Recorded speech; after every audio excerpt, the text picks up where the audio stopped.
فرماتا ہے لا ينهاكم الله عن الذين لم يقاتلوكم في الدين ولم يخرجوكم ان تبروهم وتقسطوا اليهم۔ یہ آیتیں ان ظالموں کو نہیں نظر آتی۔ اللہ نے فرمایا جن لوگوں نے تم سے لڑائی نہیں کی، قتل و قتال نہیں کیا، اور نہ تم کو تمہارے گھروں سے کبھی نکلنے پر مجبور کیا، تو اللہ تعالیٰ ایسے لوگوں سے تمہیں ملنے جلنے سے منع نہیں کرتا۔ ان کے ساتھ اچھا سلوک کرو، انصاف کے ساتھ رہو۔ جن کے ساتھ تمہاری جنگ نہیں ہوئی، جنہوں نے تمہارے گھروں سے تمہیں نہیں نکالا، ان کے ساتھ اللہ کیا فرماتا ہے؟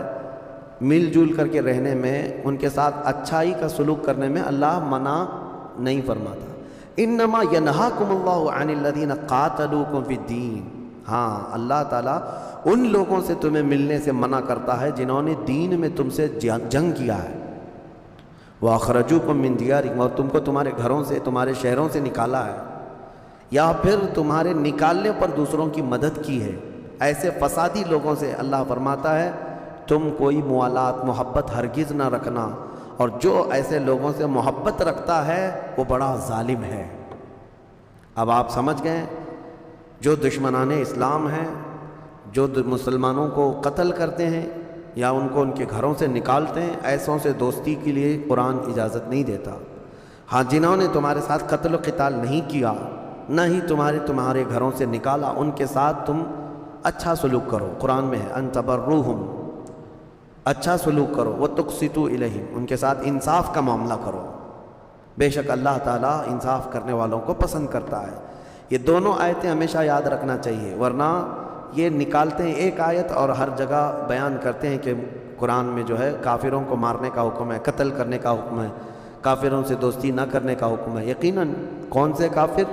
قرآن میں اللہ نے فرما دیا جنہوں نے تم سے جنگ کیا ہے، جو تمہارے جان کے دشمن ہیں، تمہارے دین کے دشمن ہیں، اور تم کو تمہارے گھروں سے نکالا یا نکالنے پر مدد کیا۔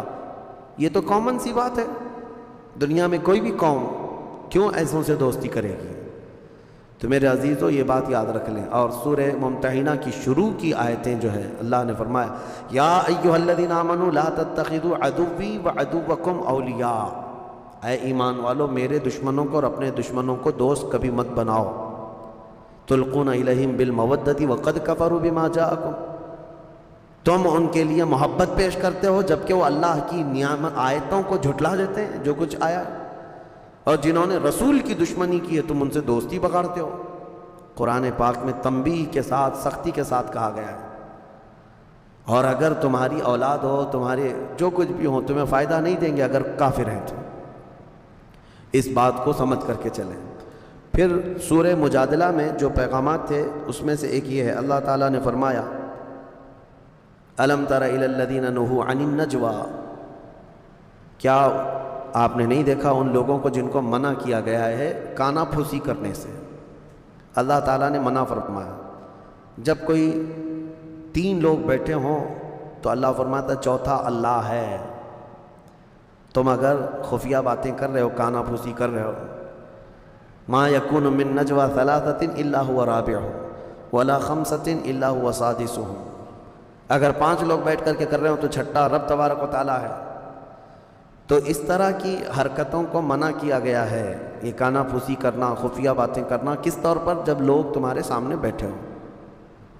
اب مثال کے طور پر 8-10 لوگوں کی محفل بیٹھی ہے، 2 ہی لوگ بیٹھ کر کے اس میں خسر پھسر کر رہے ہوں، تو یہ اخلاق سے گری ہوئی بات ہے، کیونکہ دوسروں کے دلوں میں شیطان شک ڈال دے گا کہ یہ میرے ہی متعلق کچھ بول رہے ہیں، اور ہر ایک یہی سوچنے لگے گا کہ یہ میرے خلاف پلاننگ چل رہی ہے۔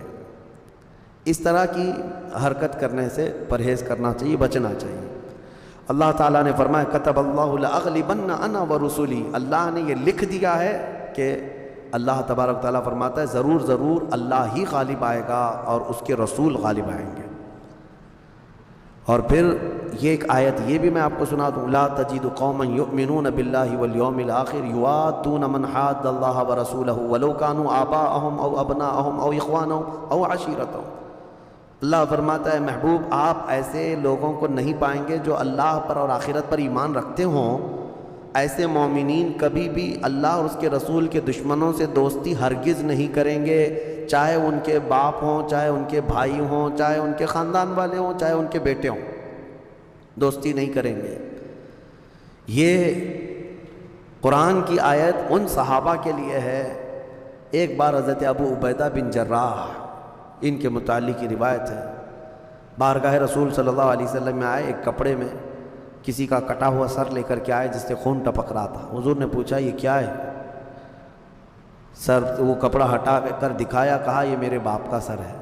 کہا کس نے قتل کیا؟ کہا میں نے کیا۔ کیسے؟ انہوں نے کہا کہ حضور بہت برداشت کیا، جب میں گھر جاتا تھا یہ آپ کو گالیاں دیتا تھا، ہر بار یہ آپ کو گالیاں دیتا، اور میں اس کو بارہا سمجھاتا کہ جو کوسنا ہے، جو بولنا ہے مجھے بول، میرے مصطفیٰ کی شان میں کوئی جملہ نہ کہنا، لیکن یہ مجھے جلانے کے لیے ہمیشہ آپ کی شان میں بری بری باتیں کہتا۔ آج میں شکار سے واپس آ رہا تھا، اپنے معمول کے مطابق یہ مجھے بولنے کی بجائے آپ کی شان میں گندی گالیاں دینے شروع کیا۔ مجھ سے برداشت نہ ہوا اور میں نے تلوار اٹھائی اور چلا دیا، گردن کٹ گئی۔ اب پھر مجھے احساس ہوا کہ میں نے جس کا قتل کیا، اگر مجھے یہ سزا ہے تو میں بارگاہ مصطفیٰ میں حاضر ہوتا ہوں، جو سزا ہوگی قبول کروں گا۔ حضور پاک صلی اللہ تعالیٰ علیہ وسلم کے پاس وہ آئے اور کہا کہ میری جو سزا ہے وہ دے دے۔ اسی وقت یہ آیت اتری، اللہ نے فرمایا ایمان والے چاہے ان کا باپ ہو چاہے بیٹا ہو، ایسوں کی وہ ذرا برابر رو رعایت نہیں کرتے جو اللہ اور اس کے رسول کے دشمن ہیں۔ تو اللہ کے نبی صلی اللہ تعالیٰ علیہ وسلم نے فرمایا کہ تمہارے اس عمل کو اللہ تبارک و تعالیٰ نے گناہ نہیں فرمایا، بلکہ آیت میں اللہ نے فرمایا رضی اللہ عنہم ورضوا عنہ، اللہ ان سے راضی ہوا، اللہ ان سے راضی ہوا اور وہ اللہ سے راضی ہوئے، اللہ ان کو جنت میں داخل فرمائے گا۔